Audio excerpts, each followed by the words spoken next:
Today's reading comes from Matthew chapter 16, verse 13, through Matthew chapter 17, verse 9. When Jesus came to the region of Caesarea Philippi, he asked his disciples, "Who do people say that the Son of Man is?"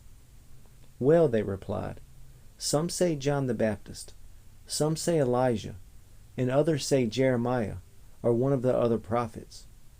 Then he asked them, "But who do you say that I am?" Simon Peter answered, "You are the Messiah, the Son of the living God."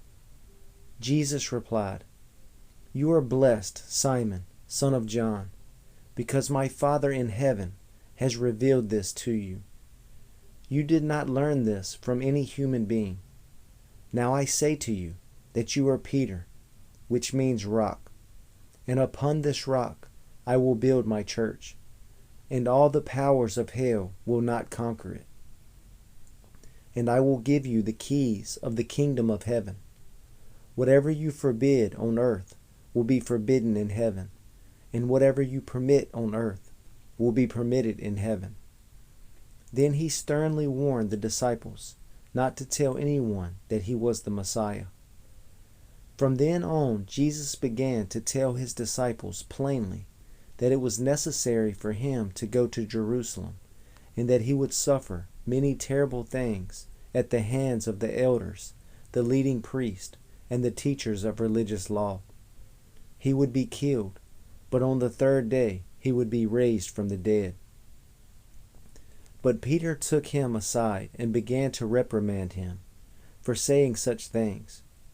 "Heaven forbid, Lord," he said, "this will never happen to you." Jesus turned to Peter and said, "Get away from me, Satan.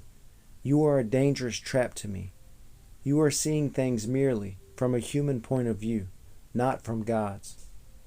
Then Jesus said to his disciples, "If any one of you wants to be my follower, you must give up your own way, take up your cross, and follow me. If you try to hang on to your life, you will lose it. But if you give up your life for my sake, you will save it. And what do you benefit if you gain the whole world, but lose your own soul? Is anything worth more than your soul? For the Son of Man will come with his angels in the glory of his Father, and will judge all people according to their deeds. And I tell you the truth, some standing here right now will not die before they see the Son of Man coming in his kingdom." 6 days later, Jesus took Peter and the two brothers, James and John, and led them up a high mountain to be alone. As the men watched, Jesus' appearance was transformed so that his face shone like the sun, and his clothes became as white as light. Suddenly, Moses and Elijah appeared and began talking with Jesus. Peter exclaimed, "Lord, it's wonderful for us to be here. If you want, I'll make 3 shelters as memorials, one for you, one for Moses, and one for Elijah." But even as he spoke, a bright cloud overshadowed them, and a voice from the cloud said, "This is my dearly loved Son, who brings me great joy. Listen to him." The disciples were terrified and fell face down on the ground. Then Jesus came over and touched them. "Get up," he said. "Don't be afraid."